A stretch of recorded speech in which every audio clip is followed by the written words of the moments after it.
Hello and welcome to Scilence, a podcast where women get really honest about surviving and thriving in what often feels like a man's world. My guests are Wonder Women from the fields of science, technology, engineering and mathematics, or STEM, where inclusivity and diversity can be a real problem. I know this only too well as a female Southeast Asian mechanical engineer. I'm kind of a minority within a minority. I'm Dr. Shanice O'Mara, an engineer turned broadcaster. Throughout my career, I've worked on and reported on some cutting-edge technology and innovation. And through my TV work, I've met some incredibly inspiring women from a diverse range of STEM fields. Talking to these exceptional ladies has often left me feeling empowered, hopeful, and excited about life. I believe Scilence will enrich you too. Every week, a woman in STEM shares her unique experiences with absolutely no pressure in having to promote her accomplishments or guard her impressive reputation. Because I've come to realise that everyone is just way more open and relaxed when they're anonymous. So I deliberately disguise my guest voices so that we're just connecting as human beings rather than human doings. It's my hope that you really relate to what we chat about today. If so, please do subscribe to Scilence and maybe even rate and review the show. I'd love to have your feedback. This week, my guest is in the field of design and construction. Hi. Hi there, how are you? I'm good. How are you? Oh, good, thank you. Thanks for having me on your podcast. Oh, thank you so much for coming on the show. I'm so curious to know whether you're in engineering, because design and construction can be very engineering focused. Yes, I am an engineer. I'm a chartered engineer. Oh, wow. And yes, I've been an engineer for a number of years now. I enjoy it very much. It started off as one thing, and it's kind of progressed from designing water systems to designing big, massive, super high-rise buildings in random places. So it's really good. It's such an unusual career choice for a woman to be working on like big buildings and kind of infrastructure. Is this something that you always dreamed of doing from a young age? Yes, you're so right. It's unusual. There are not that many of us. I mean, like, you don't go to sites expecting to see lots of females, or you don't go into a construction company expecting to see lots of females around. Or if you do, are expecting to, um, you don't see many. I, from a young age, I'd say I've always been interested in buildings. I was very interested in my immediate environment. I kind of questioned how things worked, how things came together. I liked creating stuff as well. So I'd say I've been interested in putting stuff together for a long time, which is what construction is, only that you're putting things together on a much bigger scale. Yeah. So what kind of challenges did you face trying to get into an industry that you were kind of naturally drawn to? Right, so ignorance is bliss. And to be honest, when I kind of imagined I could become an engineer or could be an engineer, I didn't know of the challenges, I didn't know of the stereotypes. I wasn't aware of all the expectations or lack of expectations in a way. And I really was just powered by, what I was interested in doing. It also helped that I have a very supportive mother. And I grew up seeing her do stuff, so not for once did I think, oh, I can do stuff, I can be what I wanted to be. So I applied to engineering degrees because I wanted to, and I thought I could actually do it. But then obviously, I've come to realize now that yes, I was being protected from a world of expectations, perceptions, and now I'm having to overcome those challenges. Interesting. So when you say you were being protected, do you mean you were being protected by your mum? Or Yes, I'd say so. Yes, I think she, she protected me by making me feel that I could do whatever I wanted to do. She protected me by making all the options available to me, because I think that's a big, massive thing. Her just laying all the options before me, saying, you know what, these are all the amazing things that you can do. Why don't you explore them? Why don't you see where your creativity will take you? I think that was protection in so many ways. Why did she have that attitude? Yeah, good question. I think, well, actually, I'm sure she had that attitude because of her own personal story. She was a single mom. She had to bring up two kids on her own. And she just got into that frame of mind, that she always constantly needed to have the strength for herself and for her kids. So, yeah, I think she built the strength and the resilience over the years, looking after us pretty much, which I'd say is typical of parents, especially when they have to kind of bring everything together to give their kids the best. Gosh, and so as a little girl, you were thinking, well, I can do anything I want because I've got support and Absolutely. inspiration. Yeah. Yeah. Gosh, it's so important to have that. I mean, what was then the reality once you were out of that sort of motherly cocoon?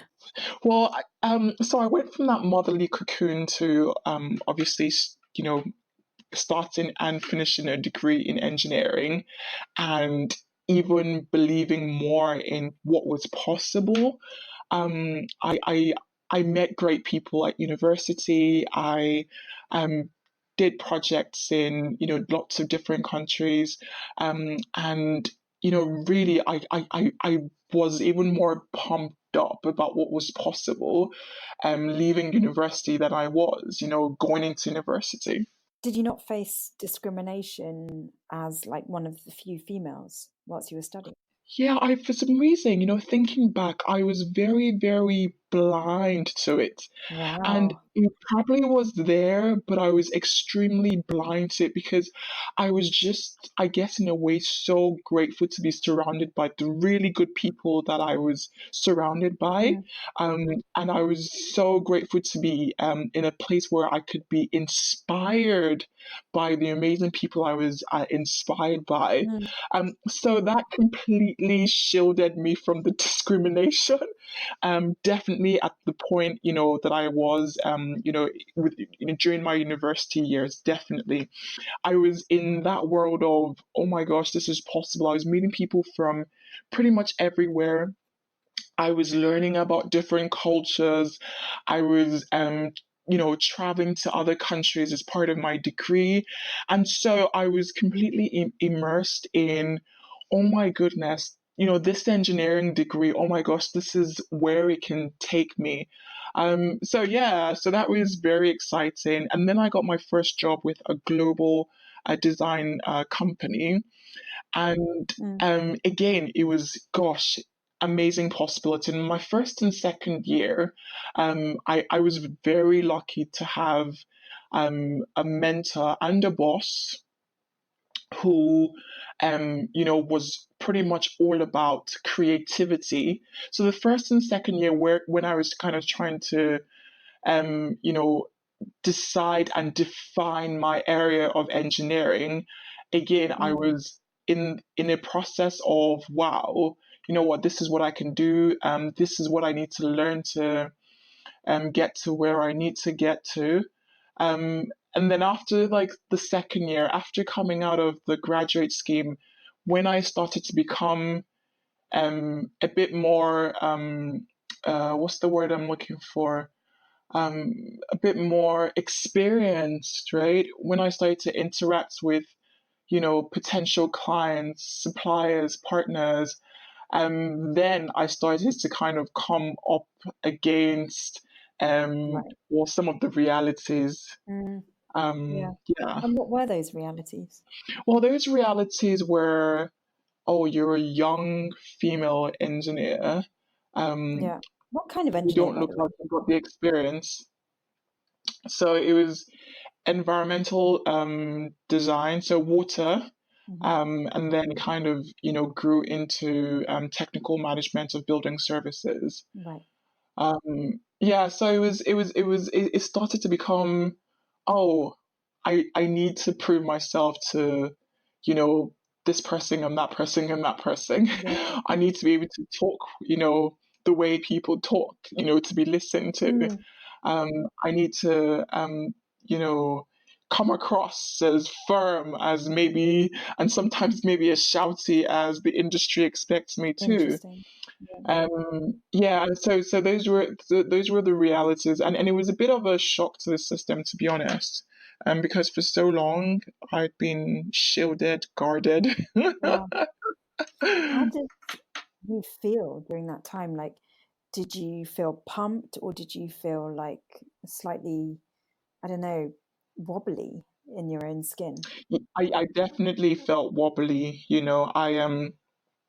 I was super naive to what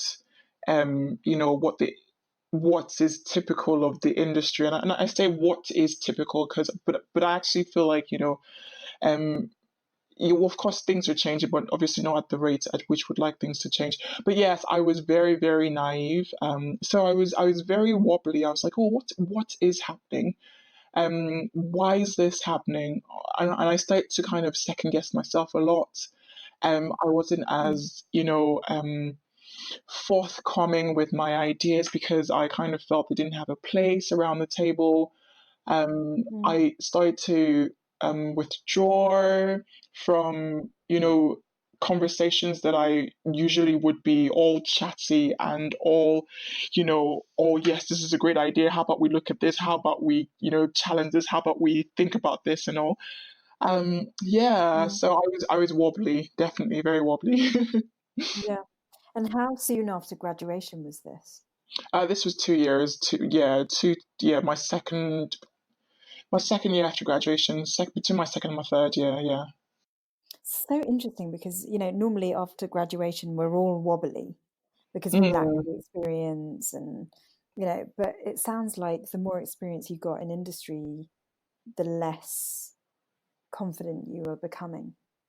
Yeah, I think it was because, for the first 2 years, right, I I had the label of graduate engineer, kind of on me. So, Mm. people just thought, oh, she's a grad, she's a graduate engineer. Yeah. We can be, She's a newbie.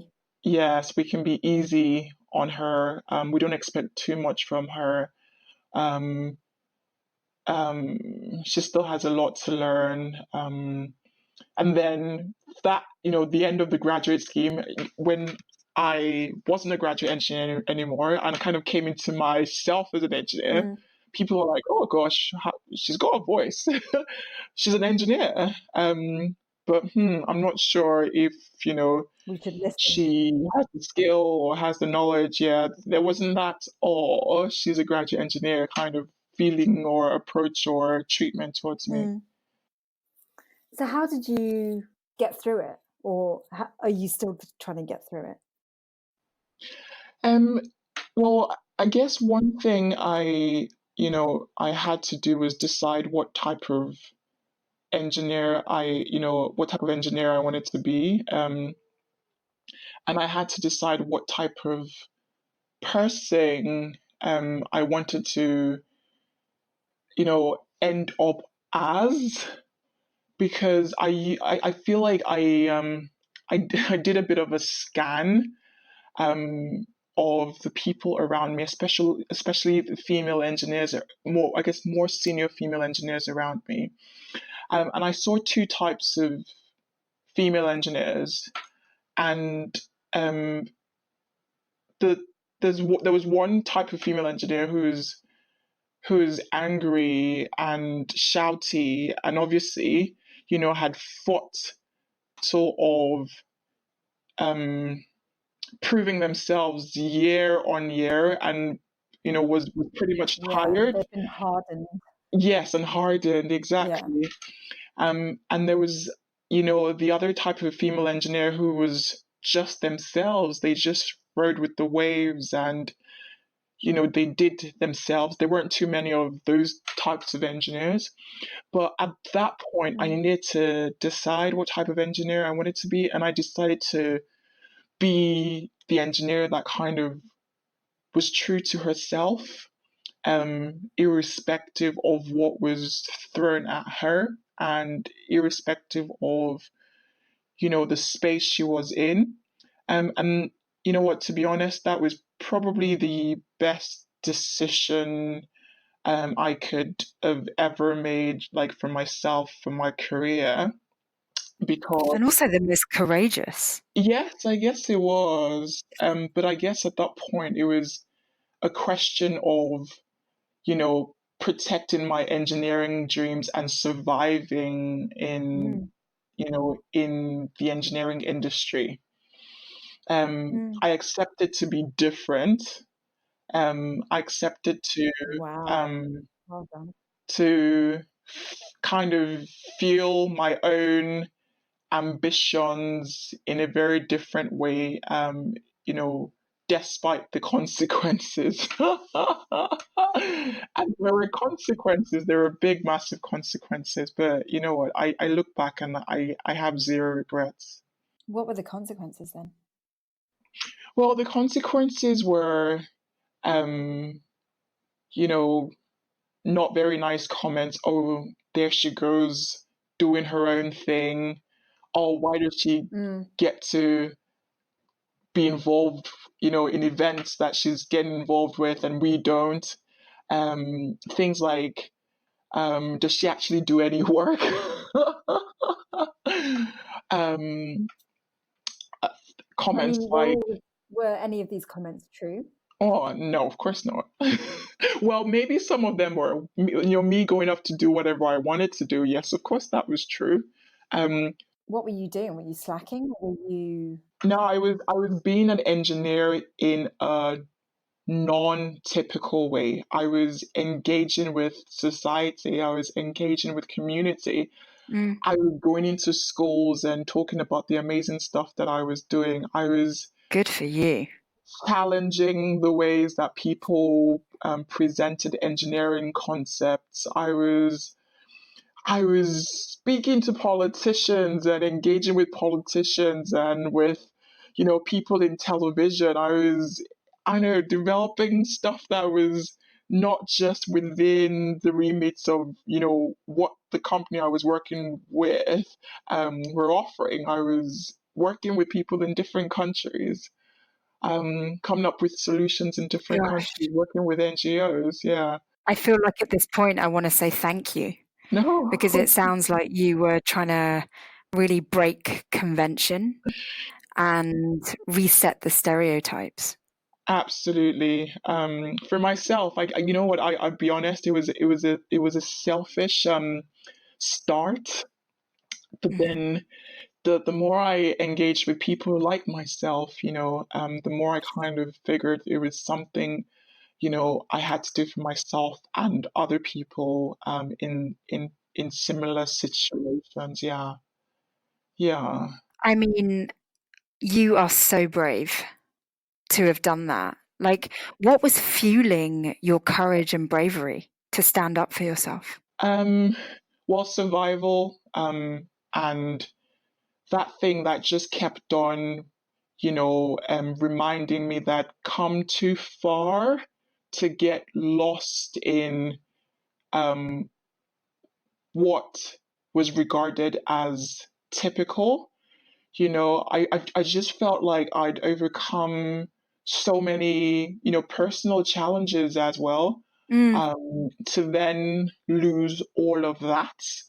I kept on saying to myself, what have I got to lose? What have I, you know, what have I, why would I want to lose, all that I've, worked super hard for all these years? Mm. Um, yeah, so and you know what? It was, I mean, it's a constant battle, to be honest, right? Because society and, stereotypes and what is typical, is all those things are they're constantly bombarding, our thoughts, our impressions, they're constantly bombarding our experiences.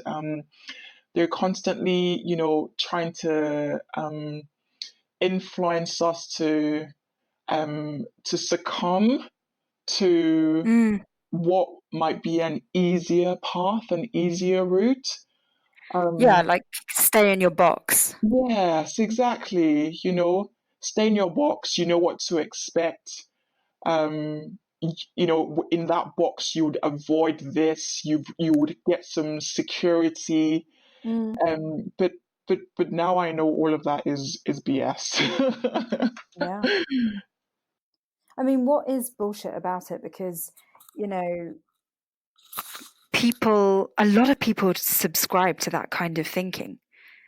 So what is it that you see as being BS? Well, yeah. I mean, yes, okay, it goes back to, a 5-year-old girl, right?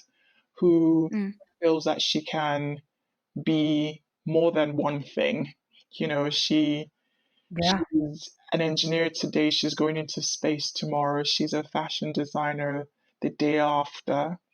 And to be honest, she Mm. can be all these 3 different things in her lifetime. She can Mm. be all these 3 different things combined at any given time because she has the ability and the capability to be all those things. It's a question of channeling creativity, right? And But believing in then, yourself. yes, but then institutions, organizations write a script that works for them, right? And that script is, you come into our space to do this and you do only that thing, and that's Mm. your life. And very, very, very quickly, it's, we start to lose the fire in us, we start to lose the excitement, we start to lose the ambition, because we're constantly bombarded by the script. Mm. um, and really, what organizations, companies really need to be saying, industry really need to be saying is, you're all these things. You bring XYZ to us, right?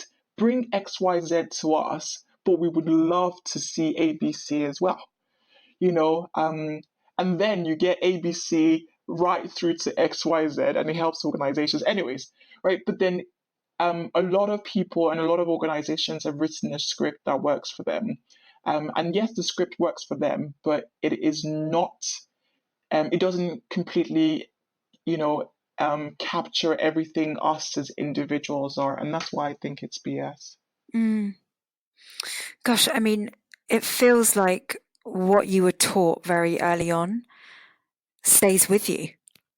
Even in this conversation, I kind of feel like I'm hearing what your mum taught you. Mm, It's so yeah. beautiful. Yeah, I saw my mom, be many different things. And I guess, growing up with, seeing a single mom be many different things kind of stays with you. Um, Mm. yeah, pretty much, yeah. And now I'm inspired by the people around me, even like yourself, who are many different things as well, right? And we just need to keep on reminding ourselves of that, to be honest. Yeah.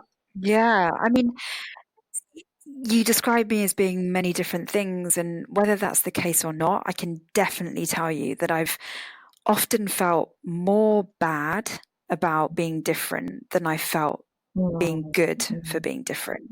Because being different feels so mm, lonely, mm. you know? And I hear you and I hear what drives you, and I'm thinking, I'm talking to a true trailblazer here, you know?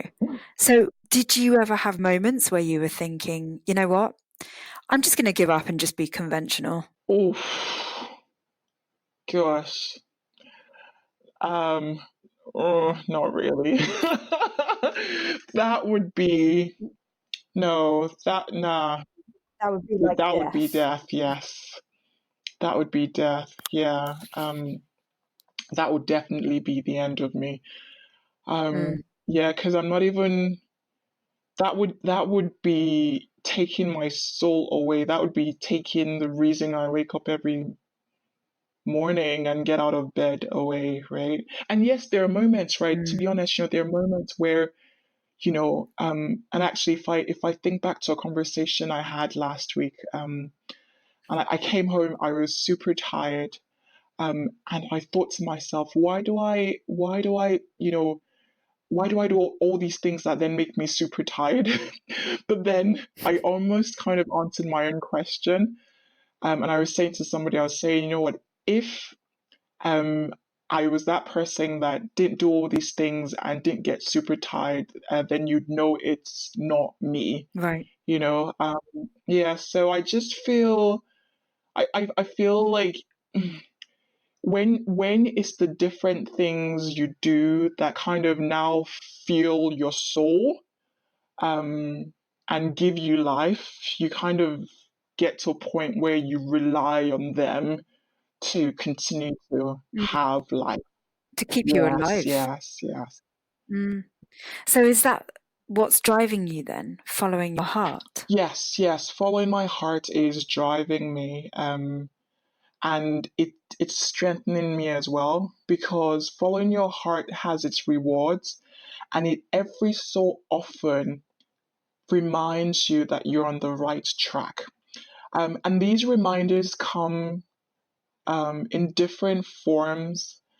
Sometimes you have a conversation with somebody that you've never spoken to or you've never met, and you're like, oh my gosh, it feels like every single experience in my life has kind of, you know, come together for this one moment, You have so much in conversation and in common in your conversation. You speak to somebody about a project, right? And it just seems like you find out that you've got all the different elements to make that project possible, right? Mm, Because of the varied and very different things that you've done. mm, Um, Last week I was speaking to somebody at an event, and literally as I was speaking to them, or just before I spoke to them, I remembered that I'd met them 6 years before, and the very brief, um, interaction that we had influenced some of the steps and some of the things I'd done to get me to where I am now. oh my you know, gosh. yeah, yeah. And I didn't expect to meet this person again. It was the most random thing ever. But literally in the second of, it clicking that, oh, I met this person 6 years ago, literally in the moment of me then just thinking, oh, yes, and the reason I did this and that, and mixed with that and that and that. And I'm here exactly 6 years after having a conversation with them. So, yes, you get the reminders, you get the reasons why, you get the Mm. assurance, whether it's speaking to somebody or even like working in a different country. I worked in the Far East for a number of years, and now it makes sense to me why I worked in the Far East for a couple of years. I mean, what um, took you to the I Far East? get Was it curiosity? um, yeah, curiosity. I was looking for something different. I was looking for grandeur. I was looking for grit. I was looking for wonder and imagination. Um, I mean, again, I cannot believe your levels of courage to just take yourself off to a foreign land like that. yeah, yeah, but like it makes even more Mm, sense now, right? I didn't know what I was doing there. I was just looking for something, but now, all of my different experiences there, my different projects there, I use in my current work. I can see things from a million different perspectives. So you get the reminders that being different Yeah. is Yeah. rewarding. I mean, in Yeah, talking to yeah, you, I'm just like, why have I ever felt bad for being different? Because your attitude is just so positive and so empowered, where you really own your uniqueness. How then does someone so unique fit into a corporate structure? I mean, are you in a corporate structure, and how do you cope with it? yeah. Great question. You don't fit. I am in a corporate structure and I don't fit. Um, but then my trick is to, and this might be a bit sneaky, right? Is to stand out, but also where I can be who people want me to be to them. And I will expatiate on that a little bit. Um, there are lots of varied people within the corporate structure. They're the leaders, the people who think, they're leading their subjects. And they're the people who lead by being one of the people. Um, and they're the people who actually get the work done, right? And day in, day out, they put the effort in and make sure that their actual results, right? Um, to For me, what I've tried to do is identify the people who I can be myself to, and the people I can be that person who they want me to be to them, right? So the people who, within my corporate structure are the doers, I am a doer with them, you know, I they know they can come to me, with the most difficult questions because I would sit with them and say, guys, you know what, we can do this together. We can find the solution to this problem together, right? To the leaders who lead by being one of the people, I am that person who says, this is what your people want. This is what, your staff want. This is how you engage with them. This is how you interact with them. And then to the leaders who are just there pretty much to be leaders, barking at people, and you have them in corporate organizations. I am that person who kind of says, you know what, these are the possibilities, right? I nudge them. I say, this is what you can do to inspire people. This is what you need to do. And obviously, in those instances, I'm annoying. I'm, I'm not the person they would want to speak to all the time, but I am the person they need me to be to them.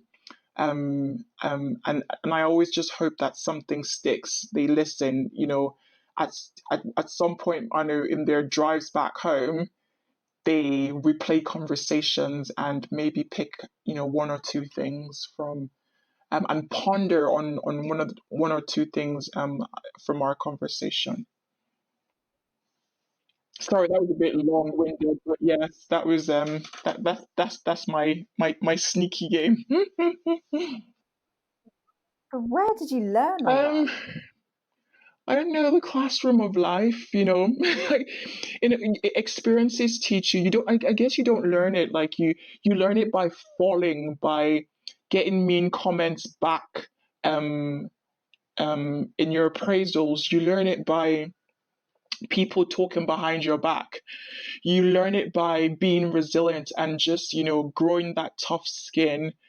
You learn it by falling and then picking yourself up and definitely keeping your gaze, your focus on your big plan, on where you need to go, on whether it's world domination, whether it's being the next Bill Gates, whether it's being on achieving that one thing that you've always wanted to achieve, like pretty much all your life. It's definitely a lifelong process of learning. And there'd be some experiences. I mean, I have experiences that pretty much like, that numb me. And I'm like, boy, gosh, I didn't see that coming.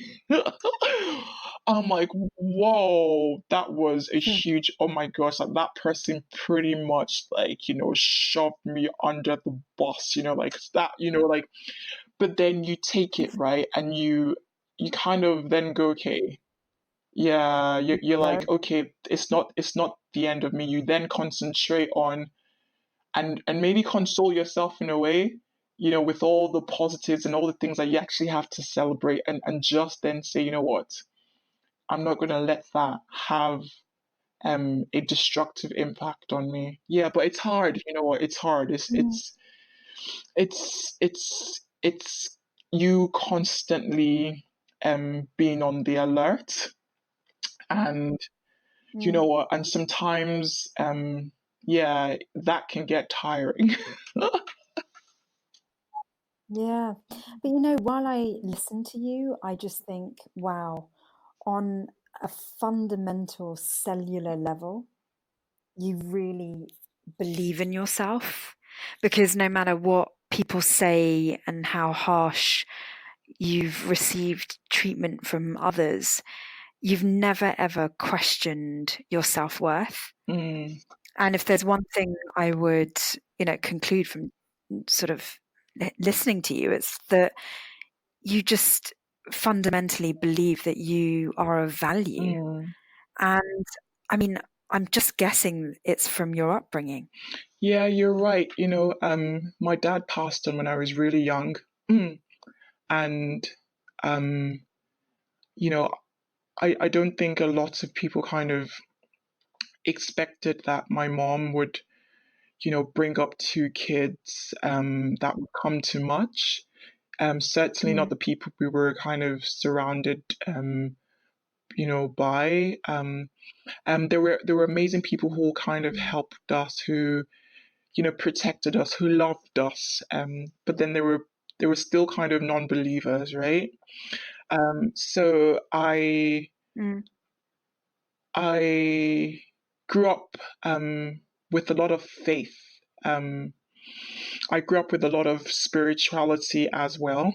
Um, um, Mm. I grew up with, you know, having to kind of see myself beyond what my current situation was and see possibilities.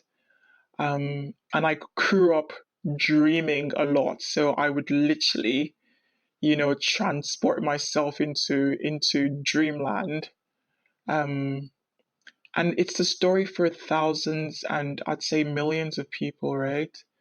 Um, but then the thing is, we should never ever underestimate the power of dreams and or faith, and in believing in ourselves as unique people, unique entities, unique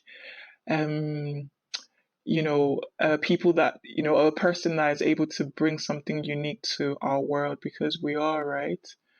Um, and the fact that evil is less than good, right, means that, for as long as you're being good and you're loving and you're being that person that expresses good, people who are mean, evil, or that behavior, I shouldn't say people, but the behavior of evil, not being nice to other people, all that behavior would always sit beneath one, beneath a person's abilities and capabilities. Yeah, so I take comfort in that, and I take some form of solace in that. Yeah. Wow. I mean, it's so powerful. It's so powerful. You sound so empowered, but it's all come from struggle. Yes, yes. It's the struggle is the best tutor, teacher. It's the finest filter as well. um, it's the it's amazing for helping you achieve like crystal clear focus as well. Um, But I also hear so much humility in your words. uh, well, you know what? When you know where you're coming from, right? You just kind of know that um, you have every reason to be grateful, and I think gratitude Mm. comes hand in hand with humility. Mm. You know, yeah. Yeah. I think true gratitude comes hand in hand with humility. Mm. So, kind of the opposite of grateful. Like, what are your ambitions for the future? Mm. Well, my I'm super interested in like well in a number of things, but I love what I do as an engineer, and I've always gotten quite a lot of satisfaction and that sense of purpose. Knowing that my work as an engineer has an impact on people's Mm. lives, whether it's a water supply system in Africa or a creative space, excuse me, in the Far East, or even a talk in a school in the United Kingdom, right? Um, so I would just want to carry on coming up with engineering solutions that improve people's lives, Mm. pretty much. Um, I would, it would be such an honor to reach communities that, um, you know, don't have the opportunity to be inspired by what I've been inspired by the powerful stories I've been inspired by, which is why I love what you do. I mean, I've done a bit of television work, and I see the power of television and communication, and you know the door it opens to taking people on a journey that allows them to dream of possibilities. So I'm super keen to continue to kind of work in that area to reach people in the farthest of regions, right? For them to be able to almost see what is possible in their own lives. Like as kids, we watched Disney productions, and all these Disney productions take us into that whole new world of what is possible, and it kind of stays with us, and all of a sudden we imagine that we can go to the moon and we can be astronauts, and we can so I would love to do stuff like that. And yeah, Mm. yeah, those would be, and one day maybe also I guess run my own organization um Mm. that is a space for people to be creative, that is a space where people can see in its purest form diversity and inclusivity, um and just feel that they can be everything that they want to be in their lives. Whether it's, as a designer for, garments, or a designer for, fast cars or buildings or whatever. And I think, slowly but surely, our world is kind of coming to the realization that, that is possible. Um, I'd love to see a place where, to create a place where, you don't have to be male, white, whatever to be successful. You don't have to Mm. speak the jargon that is, typical of, my industry, the engineering industry. And you don't have to shout at people and be schemy and horrible and nasty, and also a space where you can treat women with dignity and decency, because it is crazy. I speak to some of my female friends who work in the tech industry, who work in the engineering industry. And it's crazy. It's unreal. Some of the challenges that they have to overcome on a daily basis. Yeah. The comments, On the top of their degrading. day job. Exactly. Mm. Exactly. So I'm also kind of on a mission to, in through the talks that I give and the social engagements, to be able to call that out, and present people with a different scenario, a scenario where they see females as enablers of great success as against things or a tick box or yeah. Yeah, I mean, I must say it is so refreshing listening to you because I've never even thought about what I'm doing in the way that you've described it. I've never thought of the power of connecting with people through story. And, it was more like a cry to be heard, Mm, rather than this kind of confident, um, empowered perspective of like, I'm going to go into media and I'm going to, mm, convey a message. It was more like, please, someone is mm, anyone willing to listen, kind of thing. And so it's mm, just mm. amazing. You just have such a strong sense of self. I mean, it just goes back to that every single time where you're not compromised by the opinions of others.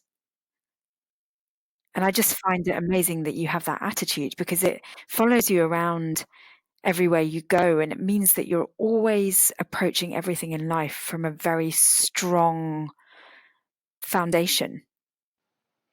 Yeah, that helps, right? Because I've come to the conclusion that I'm never going to be what they want me to be, so I might as well just be You. myself. Yes, Um, even if I tried, that's the thing. Even if I tried, the jargon would never come out of my mouth the same way it comes out of their mouths. It would, I would, it would never sit well with me to be mean to people or to think of another person as you know you know just a means to an end, right?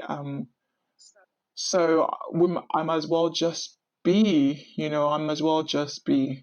I just absolutely love that attitude because when I think of my own life, I've expended so much energy trying to please other people and trying to be Mm, something that would allow me to fit in or be accepted or be recognized. And it was just a colossal waste of time because people don't care that much, mm, And I was mm, mm, convinced that mm, people really cared about me. But actually, everyone, not that we live in a selfish world, but, people are just trying to mm, be the best versions of themselves. And, mhm, it's just really important to make sure that we are following our own dreams rather than the dreams of other people. mhm, mhm, And it sounds like you're absolutely mm. nailing it in that sense. But Whole work in progress. yeah, They were, yeah. yeah, I think it's a lifetime's work. Yes, it is. Yes, But one thing yes, I'm really curious definitely. about is how does being a woman fit into all of that ambition? Because, with our biological clocks and just kind of Mm, biological constraints or, um, you yeah, know, yeah. uh, what's another word for constraint that doesn't sound so limiting? Um, but anyway, with biology, we do have to make certain compromises and choices by certain times. Like, what are your views on that? Yes, so I've been inspired by a few people that I've kind of just found on Instagram. Um, and these women are running companies. And I've got, 4 kids, 5 kids, and I'm thinking, whoa, how is she doing this? And whether their accounts are managed by themselves or they've got assistants or whatever, I'm like, this is the story that nobody is telling us. This is the other side of the story, right? That nobody is telling us, right? For pretty much all our lives, what we've constantly heard is, oh, you're a woman, you have to do this by this age, that age, that age. Oh, you have to demonstrate, your feminine qualities, by this happening to you and that happening to you. And the more I see these women doing different, what is different, and or I guess what is the opposite of these expectations that we've grown up with, the more I challenge, these seeming expectations, so I challenge, the fact that, somebody thinks, okay, right, you should, definitely have had all your kids before 40, or you can't run a company and have, kids and things like that. I'd say you can do whatever you want to do. You are, and with all that we seem to be blessed with, in this day and age in terms of what is possible, it's time to start breaking and really smashing those restrictions. Because the question is, why is it so different for us? Oh yes, we have wombs and whatever, but then you know what? There's so many stories that show us that it really comes down to what we believe in our hearts, and faith. Yeah. So have you formulated how you want to handle those things, or are you kind of approaching life that there will be the right time for everything that you don't even know you want? Yeah. Well, I've got a daughter. Oh, wow. I've got Okay. a 2-year-old. So you are a superwoman, Yeah, juggling I do. engineering, motherhood. But what has helped, what has really helped me, is literally from the minute I found out I was pregnant with her. I just kind of, trusted that she would come into this world to be her own person as well. And she would be, in her own journey, right? Yes, as my daughter, but definitely not as the person who would want me to sacrifice my dreams, or ambitions. Um, and that has helped so much. I mean, she is so um, helpful and cooperative as well. Um, Even at 2 years old, like, she's happy for me to come back home at 9, 10 o'clock.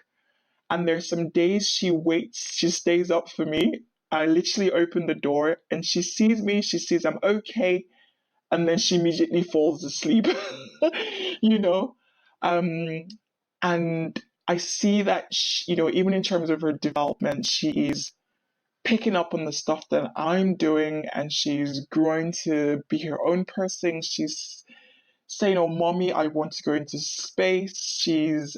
So she's letting me be me, and she's showing me that she's her, and she's evolving and unfolding, to be her. Yeah, and yes, obviously the mornings are crazy. When I'm driving like a mad woman trying to get her to nursery because I need to be on a train that would take me to some random place, or I need to catch a flight. It doesn't happen too often, but yes. But then we both get what we want. Wow. I mean, It just sounds like you're part of a generational cycle of really empowered women who want to lift other people up through your own success, and by spreading the love. So with that in mind, like, what advice would you give to any young women who are wanting to follow in similar footsteps to yours? I would say all the different experiences that brought you to where you are now are for a purpose. And now is the time to really dig deep, um, find that thing that fills your soul.